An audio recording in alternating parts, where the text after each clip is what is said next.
C'est l'heure de vous informer sur Tokia, mesdames et messieurs, voici les titres. Au sommaire de cette édition, la ville de Mbuji-Mayi, chef-lieu de la province du Kasaï oriental, une fois de plus en effervescence pour accueillir le chef de l'État, Félix-Antoine Tshisekedi Tshilombo, pour la troisième fois dans cette partie du territoire national ce vendredi 30 décembre 2022. Maître Blanchard Mangonda parle de plusieurs contre-vérités dont les allégations de l'actuel coordonnateur de la MOUCA. C'est tout pour le titre Le Journal. La ville de Mbuji-Mayi, chef-lieu de la province du Kasaï oriental, une fois de plus en effervescence pour accueillir le chef de l'État Félix-Antoine Tshisekedi Tshilombo qui arrive pour la troisième fois dans cette partie du territoire national ce vendredi 30 décembre 2022.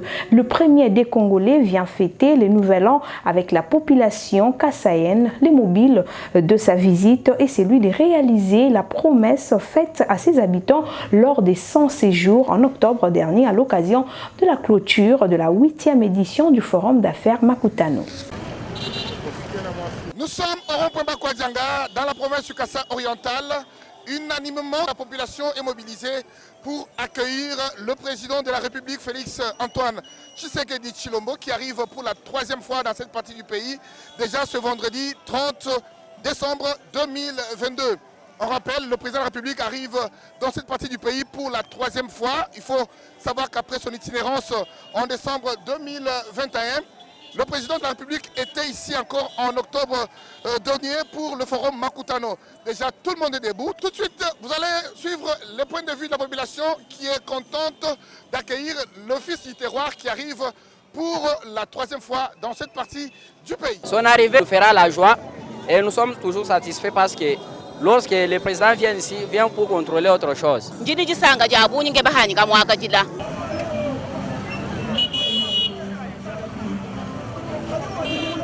Nous avons besoin de lui. Il y a quelque chose qui a avancé dans notre province. Nous avons vu la construction des hôpitaux, la construction des écoles. Il y a des routes modernes qui sont dans notre province et surtout dans notre ville de Mbuji-Mayi. Nous sommes premièrement très contents de son arrivée. Nous saluons cela. Nous avons pris plusieurs préoccupations en rapport avec les différents chantiers qui sont dans notre province. Et en plus de cela, nous demandons à M. le Président de faire une relance correcte et rapide de l'AMIBA, puisque l'AMIBA est le poumon, c'est notre société, les poumons même de la province du Kasaï oriental. La ville de Mbuji-Mayi fait face à beaucoup de problèmes, notamment la relance de la minière de Bakwanga, qui est une société très attendue par toute la population pour la relance économique de cette partie du pays. Également, le chef d'État aura le temps d'échanger avec les forces vives de cette partie est-kassaïenne et il aura aussi à avoir une tribune d'expression libre avec la jeunesse pour s'imprégner des réels problèmes auxquels fait face cette population. Il s'est noté qu'il y a beaucoup de chantiers en cours d'exécution dans cette partie du pays et je parie que le président de la République aura le temps de visiter pour avoir l'idée sur le niveau d'exécution des différents chantiers dans cette partie est-kassaïenne. Depuis Mbuji-Mayi, Jean-René Lobo pour la presse présidentielle. Le Premier ministre Jean-Michel Samaloukonde a réuni tout autour de lui ce jeudi 29 décembre 2022 à la primature les représentants de toutes les commissions chargées de l'organisation de la visite du pape François qui aura lieu du 31 janvier au 2 février 2022. Il était question pour le chef du gouvernement de passer en revue les questions liées à l'organisation de cette visite papale. Au sortir de cette réunion, le ministre de la Communication et Médias porte-parole du gouvernement, Patrick Mouyaya, a expliqué à la presse le sens de cette rencontre. Le Premier ministre a réuni donc les représentants de toutes les commissions qui sont chargées de l'organisation pour faire le point, situer les questions, voir s'il y a des difficultés pour donner une impulsion qui permette à toutes les équipes d'être prêtes au moins 10 jours avant l'arrivée du pape.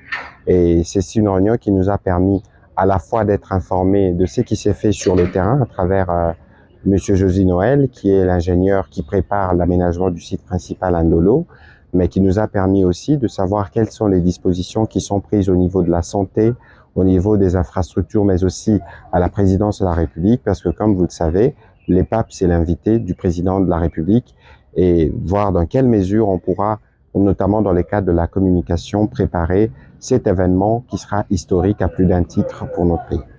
Ont pris part à cette réunion quelques ministres sectoriels, les représentants des différentes organisations et quelques membres du cabinet du Premier ministre. Il est important de rappeler qu'avant d'être programmée pour fin janvier 2023, cette visite du souverain pontife en République démocratique du Congo avait déjà été prévue du 3 au 5 juillet 2022, puis reportée pour raison de santé de sa sainteté, le pape. Le professeur André Mbata, premier vice-président de la Chambre basse du Parlement, a pris part au nom de l'Assemblée nationale à la cérémonie de présentation du programme quinquennal du Conseil supérieur de l'audiovisuel du Congo ce mercredi 28 décembre dans la salle des réunions de l'hôtel Béatrice. Je tenais à marquer par ma présence tout l'intérêt que le bureau de l'Assemblée nationale dirigé par l'honorable Christophe Mbosso, l'ensemble du bureau, l'ensemble des députés, tout l'intérêt qu'ils portent au Conseil supérieur de l'audiovisuel et des médias. Vous savez, ce nouveau bureau a été désigné par l'Assemblée nationale. C'est en fait un enfant de l'Assemblée nationale pour promouvoir les médias dans notre pays. Donc ma présence n'avait qu'un but, donc les encourager. Maintenant qu'ils viennent de présenter leur programme d'action, nous voudrons les accompagner pas à pas pour que nous puissions quand même assister à un changement de la qualité de la presse dans notre pays. Et je viens de le dire tout à l'heure, la qualité de la démocratie d'un pays dépend de la qualité de la presse. Parce que très souvent, ce sont les journalistes qui s'en prennent aux politiciens. Ça ne va pas dire cela. Mais je vous dis, la qualité d'une démocratie dépend également de la qualité de la presse dans un pays. Nous en avons marre de cette presse qui n'a pas de professionnalisme. Tout le monde se dit journaliste, tout le monde ne peut pas être journaliste. Je l'ai souvent dit, tout le monde ne peut pas être constitutionnaliste, tout le monde ne peut pas non plus être journaliste. On en a marre de ce type de réseaux sociaux, des fake news, des journalistes de TikTok, au lieu de relayer l'information telle qu'il se doit. Mais nous pensons qu'avec le nouveau comité dirigé par le président Bossembe et son équipe, nous allons assister à une émergence d'une presse de qualité dans notre pays et une presse qui va contribuer à la consolidation de la démocratie dans notre pays. Pour moi, ce qui m'importe le plus, c'est la réaction de notre propre presse. Parce que je ne m'occupe pas de la presse étrangère. Il y en a qui sont avec nos agresseurs. Mais ce qui m'importe, moi, c'est de savoir comment est-ce que notre presse réagit. La presse ne peut pas être une presse alarmiste. La presse doit être nationaliste. Ça doit être une presse des patriotes. Mais on l'a souvent dit. Regardez en Ukraine. Est-ce qu'en Ukraine, qui est saluée par tous les pays démocratiques, vous avez vu en Ukraine l'opposition, par exemple, le pouvoir? Non. Et pourtant, il y a une opposition. Il y a une opposition. Donc la presse doit être une presse des patriotes. Une presse qui sert la nation avant quoi que ce soit. Une presse responsable. Il y a effectivement des règles et il faudra, je l'ai entendu pendant ce colloque, qu'il y a aussi une déontologie. La liberté de la presse, comme n'importe aucune liberté n'est absolue. Il n'y en a pas. Mais il y a toujours des limitations. Donc à côté des droits, il y a également des devoirs. C'est pourquoi il y a le problème de la déontologie que tous ceux qui sont dans le domaine du journalisme doivent pouvoir respecter. Donc nous avons besoin... Maître Blanchard Mongomba, qui parle de plusieurs contre-vérités dans les allégations de l'actuel coordonnateur de la MOUCA, il prévient que cette plateforme, qui est l'œuvre de peuple congolais, ne peut pas être prise en otage par un seul individu. Il a intervenu sur Top Congo, suivant-le. Monsieur Adolphe Mouzito est et restera membre du présidium de la MOUCA. Je tiens également à préciser à l'opinion que la convention qui régit la coalition politique la MOUCA, modifiée le 19 novembre 2021, fait de nos deux partis politiques, à savoir Nouvel Élan et SID, cofondateurs de la coalition La MOUCA, en lieu et place de M. Adolphe Mouzito et Martin Fayulu. C'est à ce titre que M. Paulin Mboma, qui se trouve être président statutaire du Nouvel Élan, avait répondu à la réunion du présidium convoquée par le coordonnateur actuel, M. Martin Fayulu. Malheureusement, Ces derniers n'ont pas voulu recevoir le président du Nouvel Élan quant à ce, lui refusant cette qualité. Le Nouvel Élan, à travers son initiateur, les camarades Adolphe Mouzito, a écrit à M. Fayoulou à sa demande en apportant le preuve de la qualité de M. Paulambo Makam, président du Nouvel Élan. En dépit de ces preuves, M. Fayoulou s'est absenté et a évité de présider cette réunion du présidium convoquée par lui-même. De deux choses, l'une. Soit que M. Fayoulou veut casser la baraque pour ses intérêts personnels et préserver ce qu'il pense être bon pour lui, soit qu'il veut quitter la ligne de la Mouka pour créer autre chose avec ses nouveaux partenaires, comme ça a été le cas lorsqu'il avait créé son bloc patriotique. Il n'a qu'à le faire calmement, s'il le pense, sans chercher de bouc émissaire, tout en rappelant que la plateforme politique La Mouka n'est qu'une plateforme de résistance et non une plateforme électorale.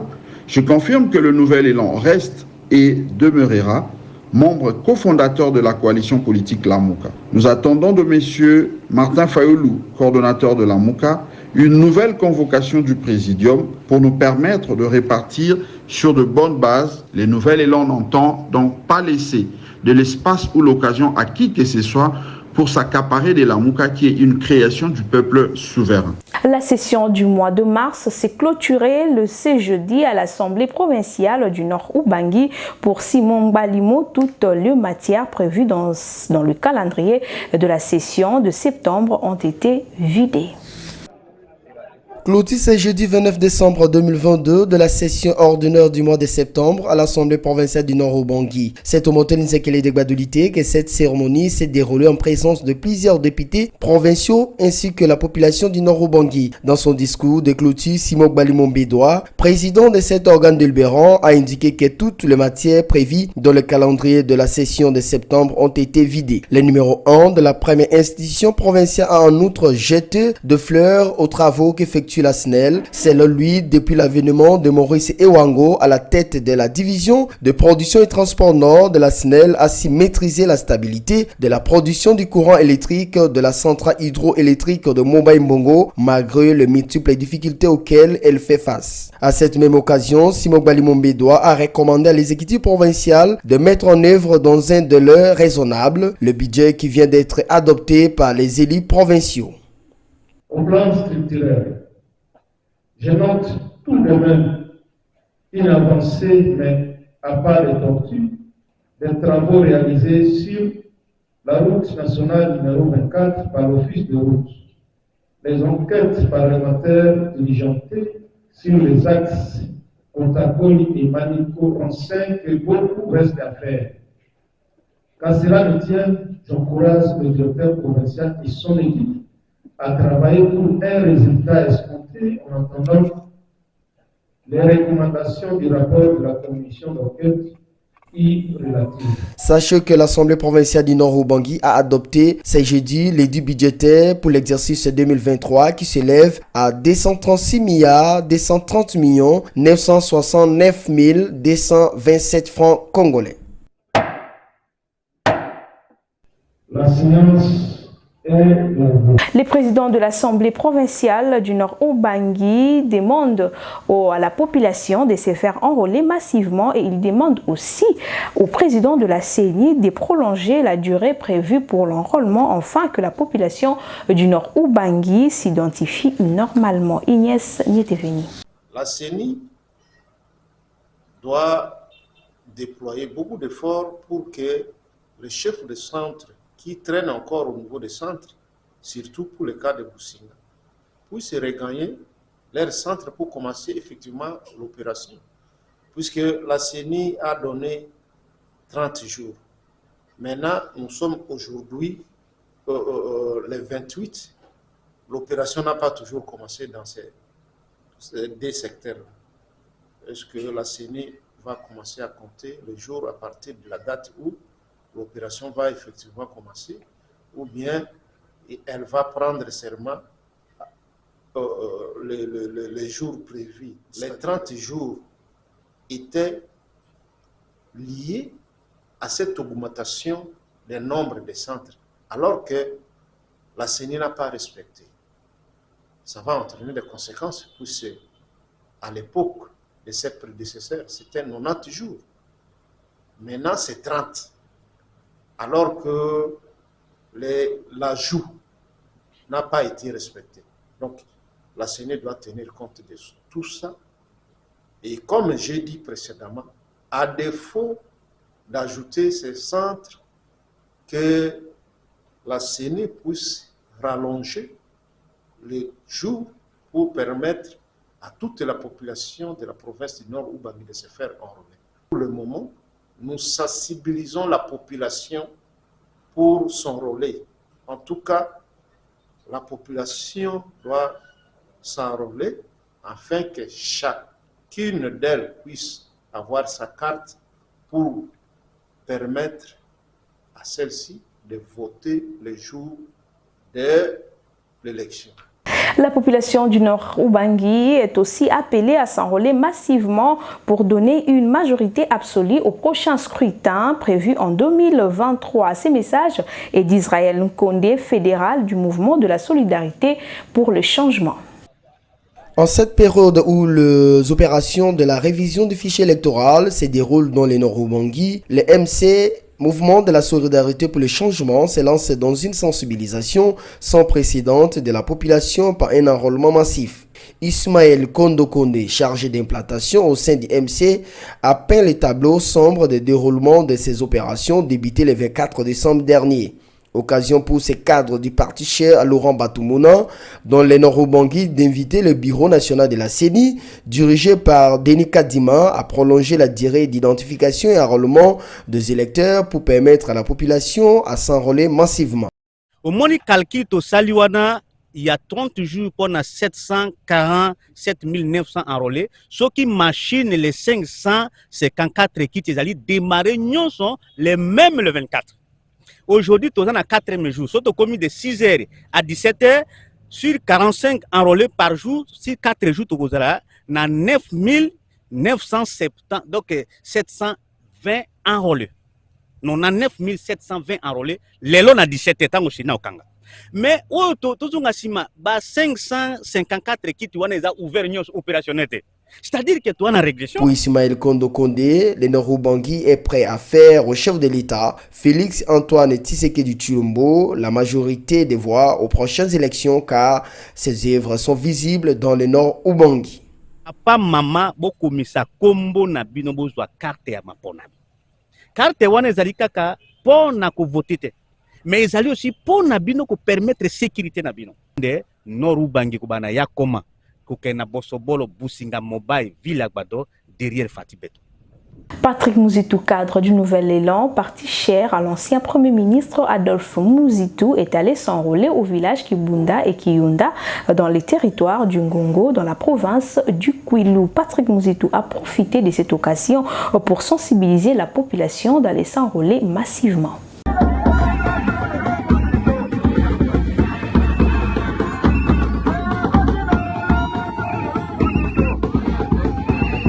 Sont réservés au chef, qu'est l'incontournable Patrick Mouzitou, fils de Gongo et cadre de Nouvel Élan d'Adolphe Mouzitou, est entré respectivement au village Kibunda et Kiwunda, dans le territoire des Gongo, signe son autorité envers sa base. On est massivement, ma jeune, bilingue, voisin à 17 ans et demi, pour 18 ans, pour s'enrôler pour que le décembre 2023, pour voter. Ça va candidat la biso chance pour représentant la biso l'Assemblée nationale. Ému par la mobilisation de la population de Gongo pour l'accueil lui réservé, Patrick Mouzitou n'avait que le merci comme mot pour exprimer sa gratitude teintée de joie. Mwinda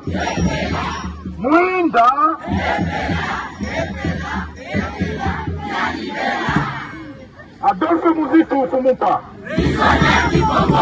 Adolphe Mouzitou Fumupa.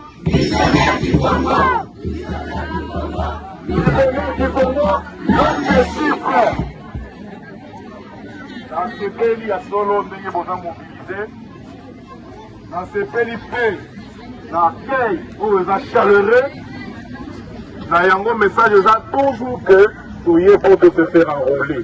L'homme de confiance de la population de Gungu était arrivé sur place comme dans ses habitudes, Seulement cette fois-ci, c'était pour inviter le sien à s'enrôler massivement pour sanctionner négativement les mauvais dirigeants, les moments venus. Point focal de la dynamique de groupes de peuples autochtones pygmées de la province du Mai-Ndombe a réuni le jeudi 29 décembre dernier à Inongo tout le peuple autochtone pygmée pour les informer sur la promulgation dans les journaux officiels de la loi portant protection et promotion de peuples autochtones pygmées en République démocratique du Congo.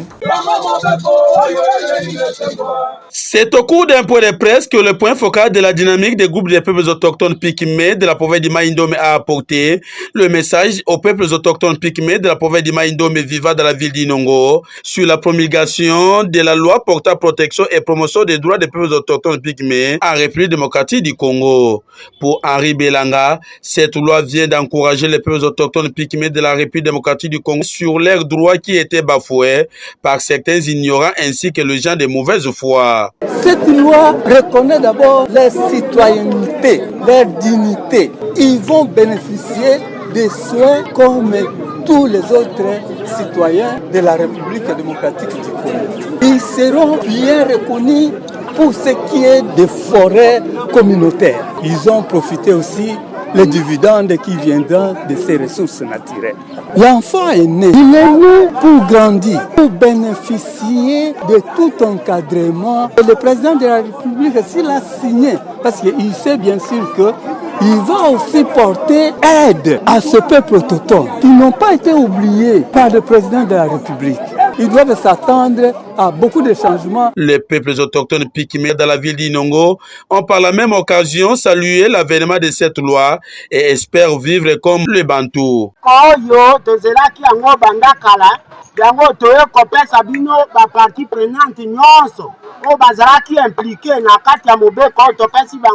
Merci mingi. Il s'est précisé qu'après la promulgation de cette loi, plusieurs étapes restent à faire pour l'aboutissement heureux de cette dernière, notamment sa vulgarisation à travers toutes les 26 provinces de la RDC, le monitoring du niveau de sa mise en œuvre, l'évaluation périodique de son impact dans l'amélioration des conditions de vie des peuples autochtones pygmées, pour ne citer que ceux-là. Le maman de paroisse Sainte-Trinité des Bonhommes de la commune de Matete ont fait une descente à la prison centrale de Makala pour fêter avec les prisonniers. Images et commentaires. Nous sommes le 29 décembre, toutes mobilisées comme une seule femme.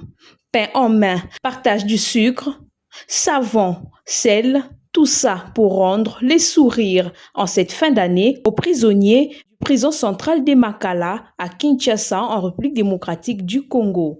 Les mamans de la paroisse Sainte-Trinité des Bonhommes Matete se sont mobilisées pour rendre cette journée inoubliable. Pagne pour femmes, chemise, pantalon pour hommes, seau en plastique. La prière n'était pas du reste.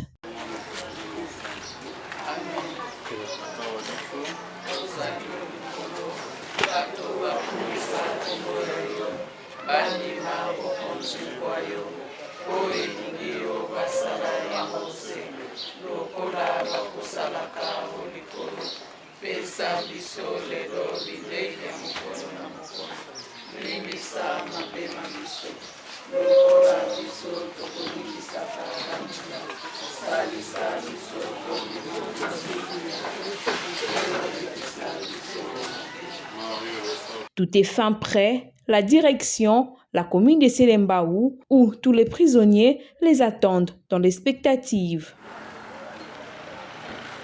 Les prisonniers étaient contents de recevoir du main de ces femmes de cœur les vivres et n'ont pas manqué de les remercier tout en bénissant pour que Dieu ajoute encore à la source. Pour le maman de la Sainte Trinité, c'était l'occasion pour eux d'accomplir l'écriture sur la charité dans Matthieu 25, 36 qui dit « J'étais en prison et vous êtes venus vers moi ». Il s'est de rappeler que cette descente est la 1e après tant d'autres organisées depuis la fin de cette année 2022. Si vous nous avez trouvés en cours, voici le rappel des principaux articulations. La ville de Mbuji-Mayi, chef-lieu de la province du Kasaï oriental, une fois de plus en effervescence pour accueillir les chefs de l'État, Félix-Antoine Tshisekedi Tshilombo, pour la 3e fois dans cette partie du territoire national ce vendredi 30 décembre 2022. Maître Blanchard Mangonda parle de plusieurs contre-vérités dans les allégations de l'actuel coordonnateur de la MOCA. Nous sommes arrivés à la fin de cette édition, mais l'information continue sur www.tokia.cd.